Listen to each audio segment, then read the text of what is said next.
The weekend, just kind of talk about how much progress you guys have made, you feel like? Yeah, we've made progress every single day. It's day 5 with installation, making some mistakes, doing some good things. It's typical spring football. We got the young guys out there, and they're doing a great job with effort, and we're happy where we're at. Obviously, you know, as a coach, you're always striving to be perfect, but day 5, we're happy where we're at, but we're still improving. What are you hoping to see tomorrow when you scrimmage? Effort and toughness. Effort and toughness.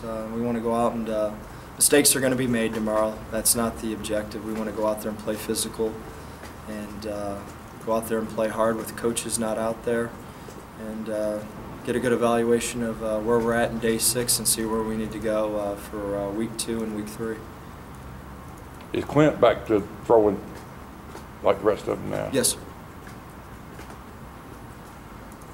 What's the ratio of terminology that you've been able to install and feel like your players have a good grasp on compared to how much further you have to go?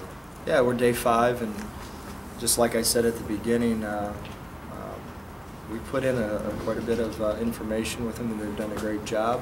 They're learning every single day.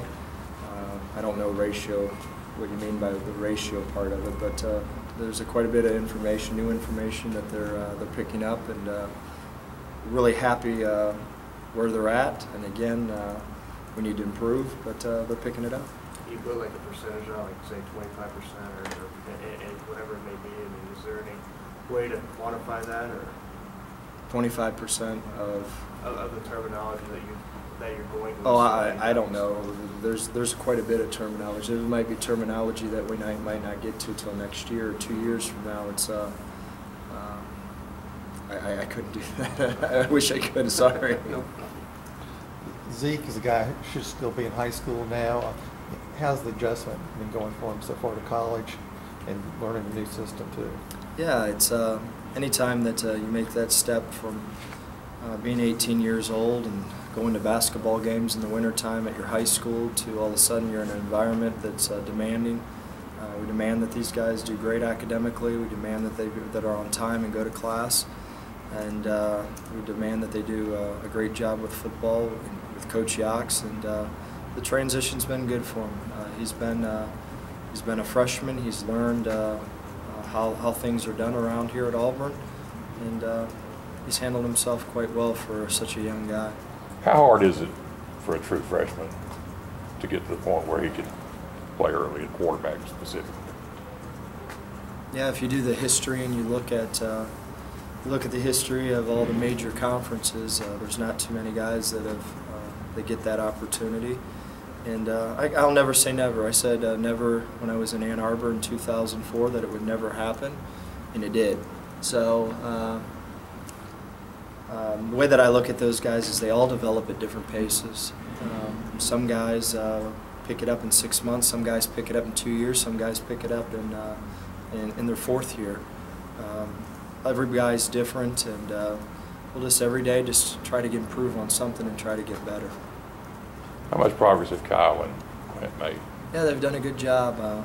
It's different for them, and they've had great attitudes. They're working their tails off. They're trying to do everything in their power to help Auburn win, and at the end of the day, that's our job. Our job is one thing. It's not how many touchdown passes. It's not how many this, how many that. It's to do our job and help Auburn win. And they've got the mentality that they're going to do everything in their power to try to help Auburn football, along with the rest of our guys. They're not the only people on this team. Those guys are really buying into the team philosophy, every single one of them. So it's been great. Tomorrow being an early scrimmage, Coach, and like you said, you don't have near all your stuff in. It's going to be just a bunch of base stuff and line it up and just see how they do. Or you can throw a few wrinkles in there. Are you to that point yet? We're into the football is blocking and tackling, and at the end of the day, you can do some really cool schemes schematically. But listening to Bobby Bowden last night, at the end of the day, this game was blocking and tackling, and we're going to work on our base fundamentals, go out there, play with effort, try to stay together, communicate, and try to execute and try to block, and they're going to try to tackle. And if we get those things down and play together and we stay together as a team, good things will happen for that group. Appreciate it Great, very guys. much. See y'all later, man.